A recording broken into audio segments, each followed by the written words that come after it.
Amid the unrelenting aggression by Israel, the Palestinians in the Gaza Strip are in desperate need for urgent aid. Washington is working to coordinate a multinational effort to set up a maritime aid corridor into Gaza.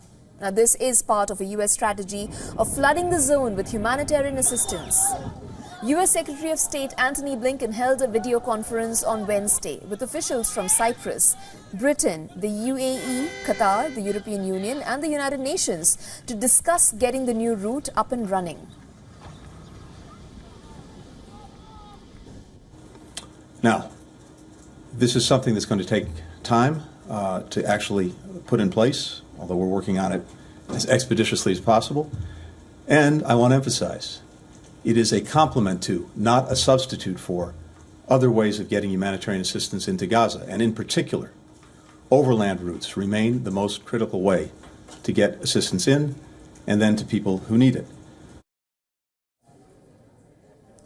The U.S. was also working with Israel on the corridor, also supported by Germany, Greece, Italy, the Netherlands and Canada.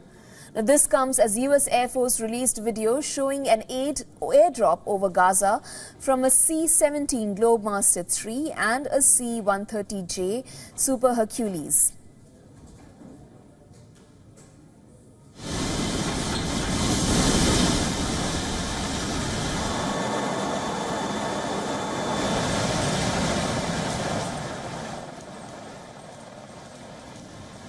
Meanwhile, an aid ship loaded with some 200 tons of food sailed for Gaza after leaving Cyprus's Larnaca port a day ago. Cyprus's foreign minister said that a second shipment of aid will be sent from Cyprus to Gaza in the coming days.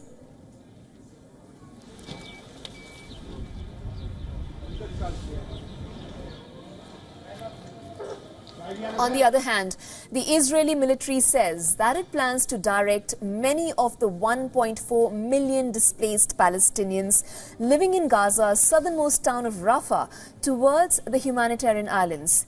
The island will be in the center of the territory ahead of its planned offensive there. An Israeli attack had hit a UN aid distribution center in Rafah, killing at least one UNRWA staff member and wounding more than 20 others. Israel said that its airstrike had killed a Hamas commander whom it targeted. Meanwhile, Israel's defense minister said that Israel will ensure aid coming by sea will not help Hamas.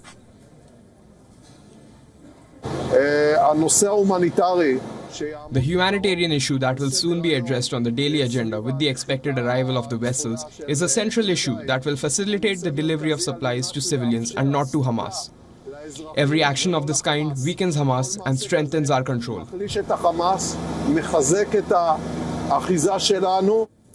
Now, Israel's attacks also continued in the neighboring country of Lebanon. An Israeli drone strike targeting southern Lebanon near the coastal city of Tyre killed a member of the Hamas, identified as Hadi Mustafa, and at least one other person. Hezbollah leader Saeed Hassan Nasrallah said that Israel's Prime Minister Benjamin Netanyahu has failed to achieve any of his goals, including defeating Hamas.